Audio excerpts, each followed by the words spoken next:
পৃথিবীর কেউ জানে না আমার পাপের খবর। জানে কে? দরজা বন্ধ করে, লাইট বন্ধ করে, জানালা আটকায় দিয়ে পাপ করছেন, পৃথিবীর কেউ দেখে নাই, দেখছে কে? এজন্য ক্ষমার দরকার আছে না নাই? এজন্য রব্বুল আলামিন বলেন, আ'আদাল্লাহু লাহুম মাগফিরাতান ওয়া আজরান আযীমা। এই 10 শ্রেণীর লোকদের জন্য আমি আল্লাহ প্রস্তুত করে রেখেছি ক্ষমা, আমি আল্লাহ প্রস্তুত করে রেখেছি মহাপ্রতিদান। সুবহানাল্লাহ।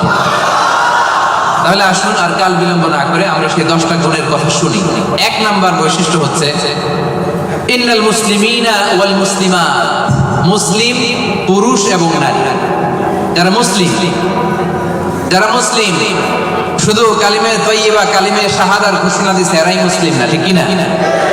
মুসলিম হইতে হইলে সারেন্ডার করতে হয়। কি করতে হয়? সারেন্ডার করে কিভাবে? পুলিশ যদি পিস্তল ধরে বলে হ্যান্ডস আপ, কি করবেন? কয় সারেন্ডার। কি কয়? এই যে আল্লাহ কয় সারেন্ডার করে এইভাবে। নামাজের মধ্যে কি করি? হাত নিচে থাকে, কি বলি? আল্লাহু আকবার, মানে সারেন্ডার, ঠিক কি না? গোটা বিশ্বের সব সারেন্ডার করে একজন সত্তার কাছে চিল্লায় বলেন তিনি কে? এবার 2 নম্বরে আল্লাহ বলেন মুমিনিনা ওয়াল মুমিনাত, বিশ্বাসী নর নারী। সুবহানাল্লাহ। মুমিনিনা ওয়াল মুমিনাত, বিশ্বাসী নর নারী। আরে বিশ্বাস যদি মহান রবের প্রতি থাকে, বিশ্বাস যদি আখিরাতের উপর থাকে, এই বিশ্বাস যদি বিশ্বনবীর উপর থাকে, ওই ব্যক্তির জন্য নাজাত আছে না নাই? আল্লাহ বলেন কদ আফলাহাল মুমিনুন আল্লাযীনা হুম ফী সালাতিহিম খাশিউন। কদ আফলাহাল মুমিনুন, successful indeed are the believers. বিশ্বাসীরাই সফল। বিশ্বাসী বান্দাবান্দি, ইমানদার বান্দাবান্দি। এজন্য ঈমানের দরকার আছে না নাই? ঈমান হচ্ছে সংখ্যার মতো, আর আমল হচ্ছে শূন্যের মতো। ঈমান আছে 1 দিলেন, এবার আমল করছেন শূন্য, কত হইছে? আমল করছেন শূন্য, আরেকটা আমল করছেন দিছেন শূন্য, কত হইছে? আরো আমল করছেন দিছেন শূন্য, কত হইছে? এইভাবে যত যাবে এটার মর্যাদা মূল্যায়ন আছে না নাই? এজন্য ঈমান বড় দামি জিনিস। আল্লাহ বলেন কদ আফলাহাল মুমিনুন, সফল হলো তারা ঈমান এনেছে যারা। এই দুনিয়াতে বিজয় তাদের হবে যাদের ঈমান আছে। এই বিশ্বাস ঈমান আমার হৃদয় থেকে কেউ কেড়ে নিতে পারবে না। চিল্লায় বলেন ঠিক কি না? কেউ কেড়ে নিতে পারবে না। তাহলে 1 নম্বরে কি করলাম?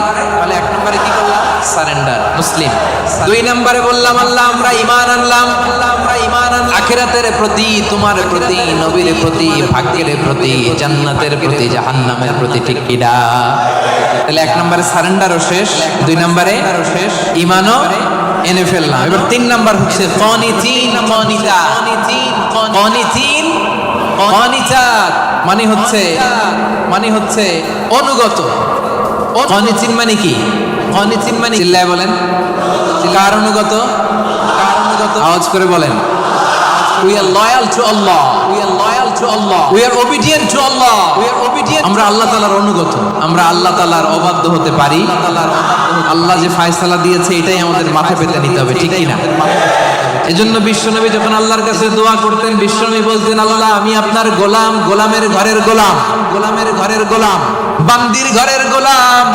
আমার মাথার চুলের ঝুঁটি আপনার কুদরতি হাতের মুঠোয়। আপনি আমার চুল ধরে ডানে টানলে ডানে যায়, বায়ে টানলে বায়ে যায়। কি অনুগত দেখছেন? কি অনুগত? আল্লাহর যে ফয়সালা, এই ফয়সালার 1 ইঞ্চি ডানে বায়ে যাওয়ার সুযোগ আমাদের আছে? চিল্লায় বলেন আছে? এজন্য আল্লাহ বললেন 3 নম্বর গুণ হচ্ছে কানিতিন, কানিতাত, আমার অনুগত বান্দা বান্দি যারা আমার কথার 1 বিন্দুও বাইরে যায় না। আমরা যেন সব সময় রবের কাছে অনুগত হয়ে দোয়া করি, এটা রব্বুল আলামিন আমাদের কাছ থেকে চায়। পড়েন সুবহানাল্লাহ। কানিতিন, কানিতাত, অনুগত হওয়া। আচ্ছা বলেন তো বিতরের নামাজে আমরা স্পেশাল একটা দোয়া, দোয়াটার নাম কি? দোয়াটার নাম কুনুত। এই কুনুতের সাথে কানিতিন, কানিতাতের মিল আছে না নাই? মানে আমরা বিনীত হয়ে, অনুগত হয়ে কায়মান বাক্যে চোখের পানি ছেড়ে আল্লাহর বলি আল্লাহুম্মা ইয়্যাকা না'বুদু ওয়া লাকা নুসাল্লি ওয়া নাসজুদ ওয়া ইলাইকা নাসআ ওয়া নাহফিদ নারজু রাহমাতাকা ওয়া নাখশা আযাবাকা ইন্না আযাবাকাল জিদ্দা বিল কুফফারি মুলহিক। আল্লাহুম্মা ইয়্যাকা না'বুদু, আল্লাহ আমরা শুধু তোমার ইবাদত করি, তোমাকে ছাড়া অন্য কারো ইবাদত করি না। ওয়া ইলাইকা নাসআ, আল্লাহ তোমার দিকে আমরা দৌড়াই, ঠিক কি না? ক্ষমার জন্য আমরা কার দিকে দৌড়াই? আমরা আল্লাহর অনুগত। এজন্য সব কাজে আল্লাহর দেয়া আদেশ মানতে রাজি আছেন তো? সবাই রাজি? 4 নম্বরে আল্লাহ বললেন ওয়াস-সাদিকিনা ওয়াস-সাদিকাত, মানে সত্যবাদী নারী ও পুরুষ। 4 নম্বরে কি? 4 নম্বরে কি? সত্যবাদী নারী ও পুরুষ। আরবিতে বলেন সাদিকিন, সাদিকাত। সাদিক সবাই পড়তে হবে, আওয়াজ করে পড়েন। সাদিকিন, সাদিকাত মানে হচ্ছে সত্যবাদী নর ও নারী। সত্যবাদী সবচাইতে বেশি সত্য বলেন কে? সবচাইতে বেশি সত্য বলেন, আওয়াজ করে বলেন। এজন্য রাব্বুল আলামিন বলেন ওয়ামান আসদাকু মিনাল্লাহি হাদিসা, আল্লাহর চাইতে বেশি সত্যবাদী কেউ আছে নাকি? সত্যবাদী কেউ আছে? ওয়ামান আসদাকু মিনাল্লাহি কিলা, আল্লাহর কথার চাইতে বেশি সত্য কথা কারো আছে না?